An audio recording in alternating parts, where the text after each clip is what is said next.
광주 여고생 살해 사건을 수사한 경찰이 피의자 장윤기의 아버지에게 압수수색 영장 내용과 압수물 내역 등 구체적인 수사 정보를 전달한 정황이 드러나면서 부실 수사와 유착 의혹이 커지고 있습니다. 연합뉴스TV 취재에 따르면 당시 광주 광산경찰서 수사팀은 현직 경찰 간부인 장윤기의 아버지 장모 경감에게 구속영장 신청 계획과 압수수색 영장 집행 계획을 사전에 알린 것으로 파악됐습니다.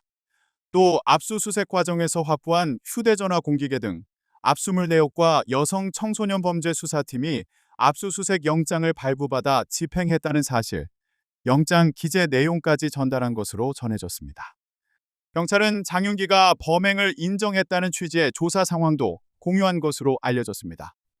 범행에 사용된 SUV 차량에서는 혈흔과 지문을 채취했지만 차량은 압수하지 않았으며 차량이 주차된 장소도 장 경감에게 알려준 것으로 조사됐습니다.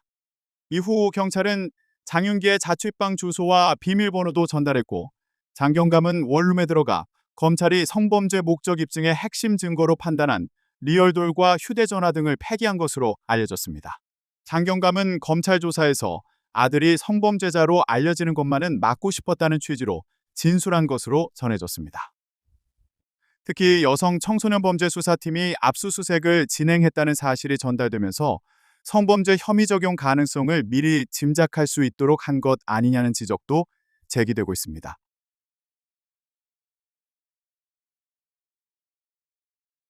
광주 여고생 살인 피의자 장윤기 사건을 수사한 경찰을 둘러싼 봐주기 수사 의혹이 확산하고 있습니다.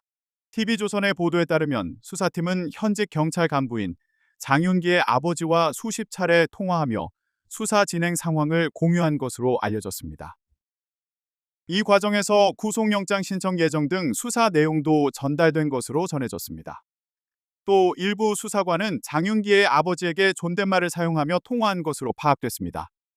이에 대해 법조계에서는 수사 내용 유출 여부를 확인하기 위한 통화 녹취 분석이 필요하다는 지적이 나왔습니다. 장윤기는 지난 5월 범행 전 SUV를 이용해 약 15분 동안 피해 여고생을 미행한 뒤 살해한 혐의를 받고 있습니다.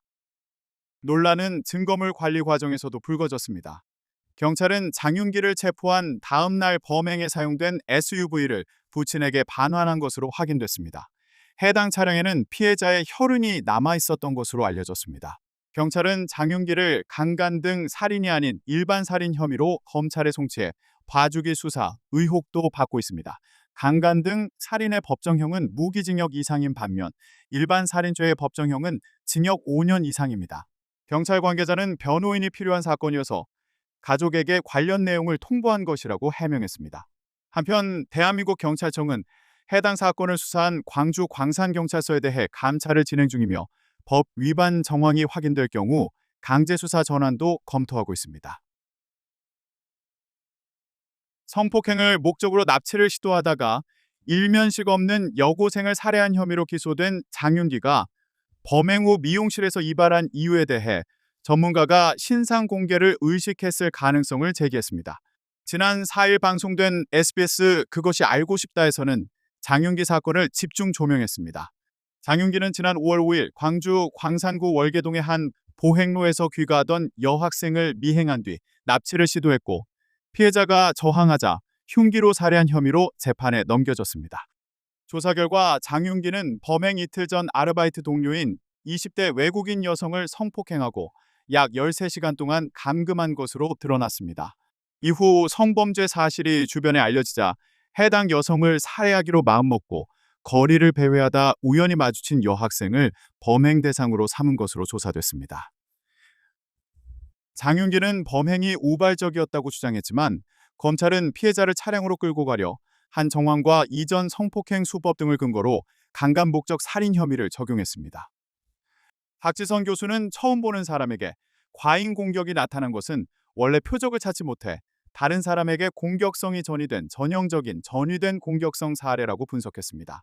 또 장윤기가 범행 직후 무인 세탁소에서 옷을 세탁 건조한 뒤 단골 미용실에서 이발한 행동에 대해서는 신상 공개 가능성을 충분히 생각했을 수 있으며 사람들에게 어떻게 비칠지를 의식해 이발했을 가능성이 있다고 설명했습니다.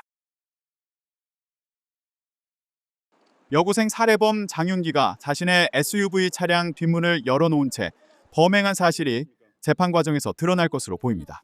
장윤기에게 성폭행 등 살인 혐의를 적용한 검찰은 성폭행 목적의 납치 시도를 입증하는 대목이라며 관련 증거를 재판에서 제시할 예정인 것으로 전해졌습니다.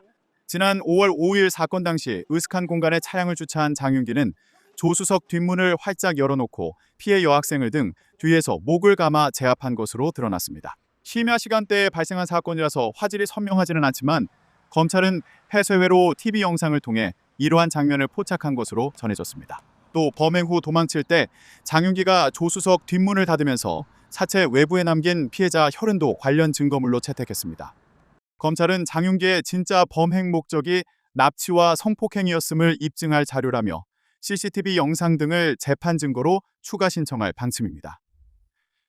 장윤기는 지난달 20일 열린 첫 재판에서 계획범죄 등 공소사실 대부분을 인정하면서도 살인 목적이 강간인지에 대해서는 변호사와 먼저 협의하겠다면서 입장 표명을 미뤘습니다.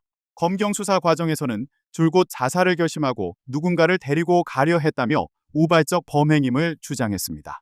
장윤기의 다음 재판은 오는 13일 오전 광주지법 형사대법정에서 열립니다.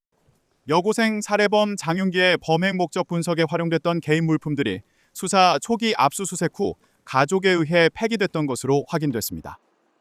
검찰은 가족이나 친족이 증거인멸을 한 경우 처벌하지 아니한다는 현행 형법의 특례 조항을 근거로 장윤기의 가족에게 책임을 묻지 않은 것으로 알려졌습니다.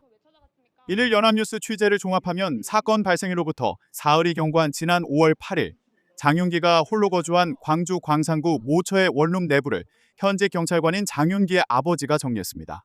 압수수색, 영장 집행 등으로 주요 증거물 확보가 끝난 이후였기 때문에 경찰은 원룸에 대해 보존 조치 등을 하지 않았습니다.